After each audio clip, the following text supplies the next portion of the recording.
یہ نماز کا جزو لازم ہے. اصل نماز یہی ہے. یہ تو بعد میں آپ کو ایک حدیث قدسی سناؤں گا انشاءاللہ، اگلا جو درس ہوگا اس کے حوالے سے بہت سی باتیں واضح ہوں گی. اس وقت یہ ہے کہ اصل نماز یہی ہے، یہ سورہ فاتحہ.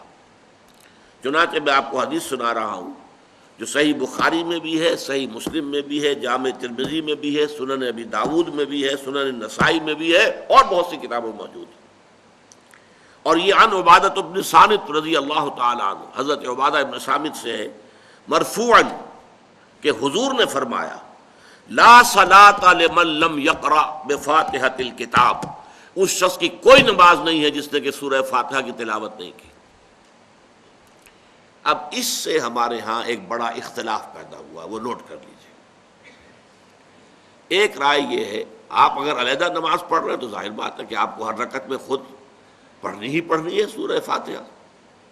جب باجماعت پڑھ رہے ہیں اب کیا شکل ہو؟ امام پڑھ رہا ہے سورہ فاتحہ تو کیا مقتدی کو بھی پڑھنی چاہیے؟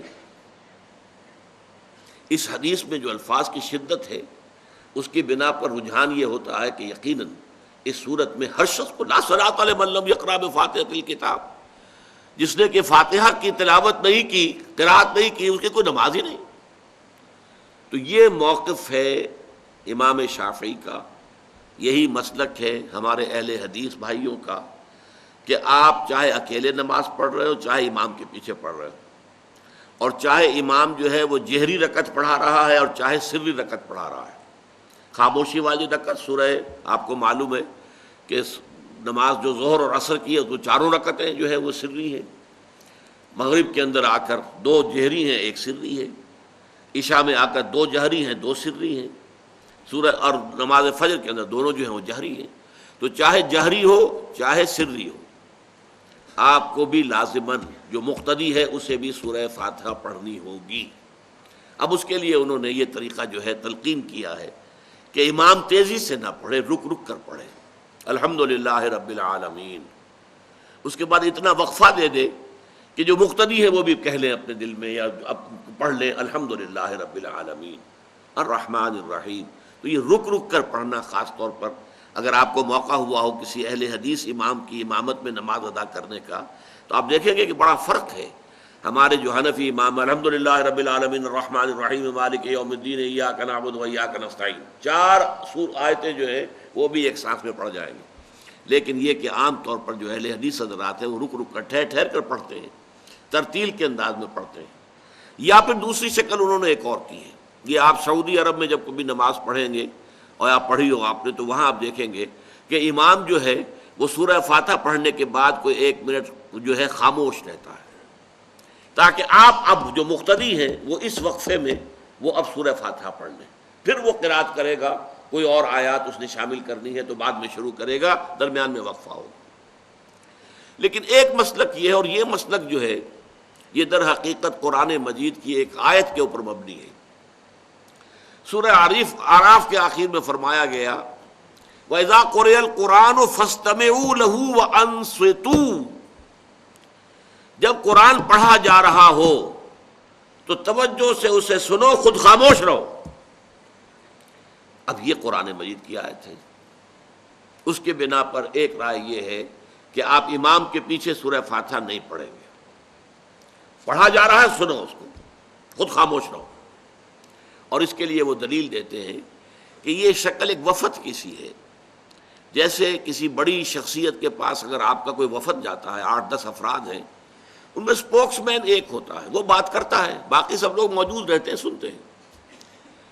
اسی طریقے سے امام جو ہے وہ گویا کہ آپ کا نمائندہ ہے اور وہ پڑھ رہا ہے الحمدللہ رب العالمین الرحمن الرحیم مالک یوم الدین. تو امام کی قرأت ہی آپ کی بھی قرأت ہو گئی.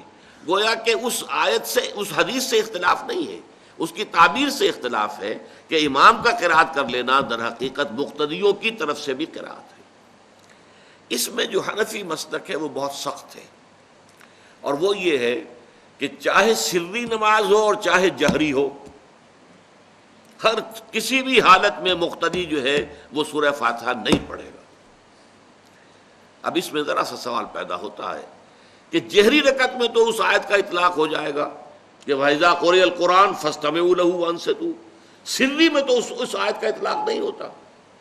بہرحال یہ مسلک ہے، امام شافعی کا ایک انتہا پر ہے، ہر صورت میں سری ہو یا جہری ہو آپ کو پڑھنی ہی پڑھنی ہے، اور امام ابو حنیفہ دوسری انتہا پر ہیں کہ چاہے سری ہو چاہے جہری ہو کسی شکل میں نہیں پڑھنا۔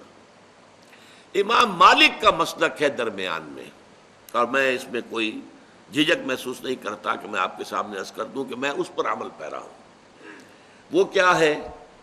جہری نماز میں خاموش رہو اور سنو، اس آیت کا اطلاق ہو جائے گا جب بلند آواز سے پڑھ رہا ہے امام تو پوری توجہ، فاستمعوا لہ، اپنی پوری توجہ کو اس کے سننے کے اوپر مرکوز کر دو اور خود خاموش رہو۔ سری رکعت میں البتہ جبکہ وہ بھی خاموشی سے پڑھ رہا ہے آپ بھی خاموشی سے پڑھ رہے ہیں۔